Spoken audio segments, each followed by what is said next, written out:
I think this city made me who I am. My family is here. My friends are here. Growing up in Rochester is a big part of my journey. This is the neighborhood where our church is, which is not too far from where I live. My dad was always giving back to this community. One of the things I admire about him is he not only had a church here, but he would give out free food, and he really just had like a heart for people and a heart for this community. I think my mom's personality is so much of my personality. Like, my dad's more reserved. My mom can talk to anybody, anywhere. She has like this spirit that people gravitate to. And then my brother Dwayne, his story is so much bigger than this is my brother that inspired me to be a public defender because he spent 20 years in prison. Like, that's a story that's out there.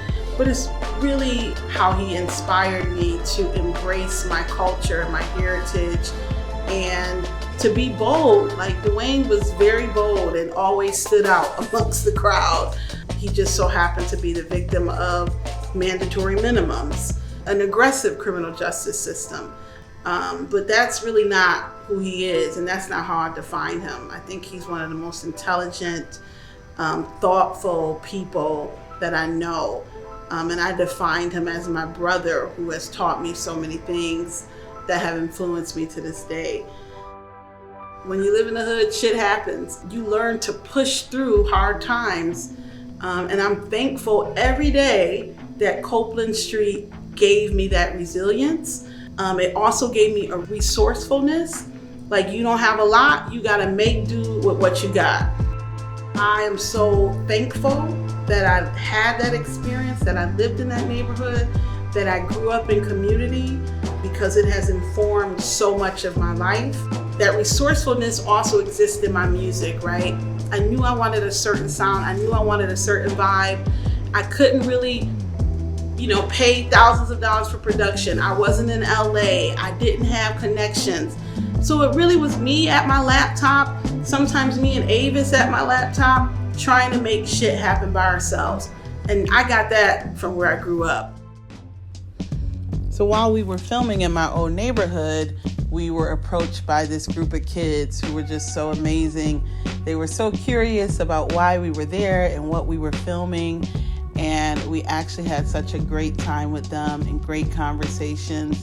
And they really reminded me of myself when I was little, growing up on that street.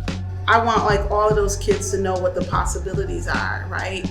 Like, I want them to see someone like myself who grew up in this neighborhood and became a lawyer, became a musician.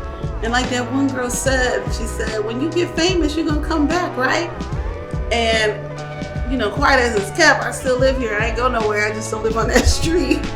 But I think that's what is so needed. Like, young people need to see folks in the community who have gone on to do things come back and embrace the neighborhood. And I think, something about that moment just felt full circle for me. Like, I was a very insecure young child who was bullied, who looked around me and felt like nobody cared about me. And it wasn't just me. I could look at my neighborhood and say, nobody cares about us, right? When I was young, I don't think I could see it. I just wanted to get out. But as an adult, I know that growing up where I grew up helped me become who I am today. And I'm thankful. I'm really thankful.